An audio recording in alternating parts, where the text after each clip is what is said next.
Assalamualaikum warahmatullahi wabarakatuh. Alhamdulillah wassalatu wassalamu ala Rasulillah wa ba'd. Ramai yang bertanya tentang titah yang telah dikeluarkan oleh Duli Yang Maha Mulia Raja Perlis berhubung dengan solat Jumaat pada hari ini, iaitu pada 13 hari bulan Mac 2020, diganti dengan solat zuhur di rumah masing-masing. Maka ramai yang bertanya tentang keputusan yang telah kita ambil. Seperti mana yang kita tahu bahawasanya perkembangan wabak ataupun virus coronavirus ini telah begitu serius sehingga diisytiharkan oleh WHO yang menjadi wabak menular seluruh dunia. Untuk itu maka langkah-langkah telah diambil. Secara takdir Allah, kita berlaku kejadian di mana perhimpunan jamaah tabligh yang berlaku baru-baru ini di Seri Petaling yang membabitkan 16,000 orang peserta, di mana 114,500 daripada tanah air, dan mereka telah berada di mana-mana, dan di Perlis juga lebih 100 lebih anggota mereka. Oleh kerana perhimpunan itu membabitkan individu yang terbabit dengan kes COVID-19 ini, pihak kementerian telah mengarahkan mereka supaya untuk melakukan pemeriksaan kesihatan. Duka citanya mungkin soal masa dan soal apa kita tak pasti, tapi hanya sejumlah kecil sangat di kalangan mereka yang mengambil tindakan itu. Hal ini menimbulkan kegusaran apabila peningkatan wabak itu semakin tinggi di negara kita. Saya telah dititahkan oleh Duli Yang Maha Mulia Raja Perlis pada malam tadi untuk menyemak kembali tentang keadaan ini. Setelah saya menghadap dan berbincang, dan kemudian itu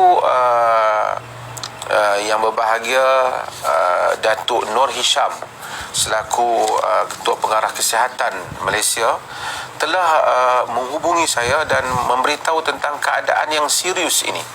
Ini memandangkan kerana mereka yang terbabit itu tidak mengambil langkah-langkah seperti yang dinasihatkan oleh pihak kementerian. Walaupun pada asalnya kita hanya berfikir untuk mengarahkan mereka yang hadir ataupun terbabit atau mempunyai kontak dengan orang yang terbabit supaya tidak menghadiri Jumaat. Tapi ternyata hal itu tidak mudah kerana arahan Kementerian Kesihatan sendiri pun kebanyakan mereka tidak melakukannya. Maka dengan itu wabak telah beredar dengan begitu fantas. Pihak kementerian telah meminta supaya Perlis melihat satu langkah yang lebih proaktif dalam hal ini. Saya mengambil langkah dengan berbincang dengan ahli-ahli fatwa. Oleh kerana ahli-ahli fatwa Perlis ini berada seluruh negara, maka saya telah memasukkan Datuk Nur Hisham pada pukul 12 malam ke dalam grup WhatsApp Jabatan Kuasa Fatwa supaya ahli-ahli fatwa dapat bertanya kepada beliau. Setelah mereka semua bertanya dan berbincang, dan kebanyakan ahli fatwa telah menyatakan bersetuju untuk solat Jumaat itu diganti dengan zuhur, di mana memandangkan keadaan yang tidak terkawal ini. Kerana langkah-langkah yang mungkin kita cadangkan supaya bersihkan diri untuk pergi pemeriksaan dulu, kelihatannya tidak dilakukan, dan ini akan boleh membawa wabak kepada pihak yang lain pula. Maka kita mengambil di atas apa yang dititahkan oleh Allah Subhanahu wa taala, wa ma ja'ala 'alaikum fid dini min haraj. Allah Taala tidak menjadikan dalam agama ini satu kesukaran pada kita. Dan Nabi SAW perintahkan tentang masalah ta'un. Idza sami'tum bi ta'un bi ardin fala tadkhuluha, wa idza waqa'a bi ardin wa antum biha fala takhruju minha. Dalam hadis Bukhari, apabila kamu dengar ta'un berlaku satu tempat, kamu jangan memasukinya. Jika berlaku pada satu tempat, kamu berada di situ, kamu jangan keluar daripadanya. Seperti mana hadis yang kita tahu. Maksudnya, orang yang terbabit tidak boleh keluar daripada tempat yang ataupun pergi bergaul dengan orang kawasan yang tak terbabit. Ini asalnya. Dalam hadis yang lain Nabi kata, la turidul mumrida alal musih, unta yang sakit jangan dibawa, yang bawa penyakit jangan dibawa kepada yang sihat. Maka kita patutnya itu langkahnya, tetapi ternyata masyarakat kita bukan masyarakat yang patuh. Maka sudah ada beberapa laporan di negeri Perlis ini yang balik daripada Perhimpunan Tabligh berkenaan sedang menghadiri jamaah di masjid sejak beberapa hari yang lalu. Merata dah masjid mereka pergi, walaupun dinasihatkan supaya pergi, dan mereka mungkin ada alasan-alasan tersendiri, tapi mereka tidak pergi. Apatah lagi kalau solat Jumaat ini dilaksanakan.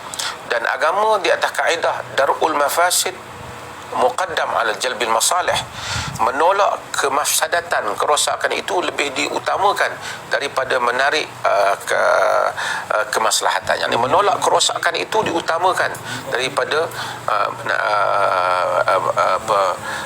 menarik kemaslahatan ataupun membuat kemaslahatan. Jadi kemaslahatan ialah solat Jumaat, tapi kemafsadatan ialah penyakit yang bukan saja boleh batuk, bersin, demam, tapi penyakit yang boleh membawa kepada maut.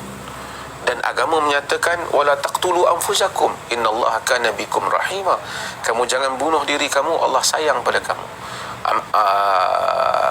Amr bin As menggunakan ayat ini untuk dia bertayamum walaupun sahabat lain berwuduk di atas alasan kerana kesejukan yang begitu tinggi yang mungkin menyebabkan dia jatuh sakit, dan Nabi mengakuinya.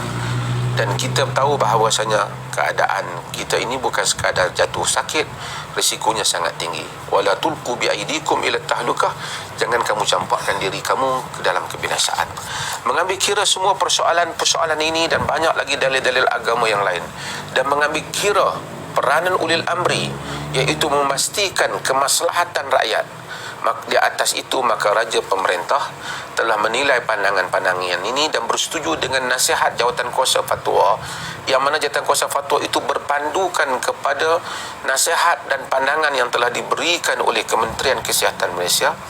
Kita merumuskan seperti mana negara Singapura dan beberapa negara lain, di Perlis solat Jumaat pada hari ini diminta rakyat menunaikan solat zuhur di tempat masing-masing. Jadi tidak ada solat Jumaat pada hari ini. Kalau mereka yang datang ke masjid, mereka hanya sembahyang solat zuhur, tetapi tidak perlu dengan jumlah yang besar untuk datang masjid. Ini adalah keputusan uli amri. Ati'ullah wa ati'ur rasul wa ulil amri minkum. Taat pada Allah, taat pada Rasul dan pemerintah di kalangan kamu. Kerana pemerintah membuat keputusan ini setelah mengambil kira bukan saja soal badan agama, tapi terlebih dahulu mengambil kira soal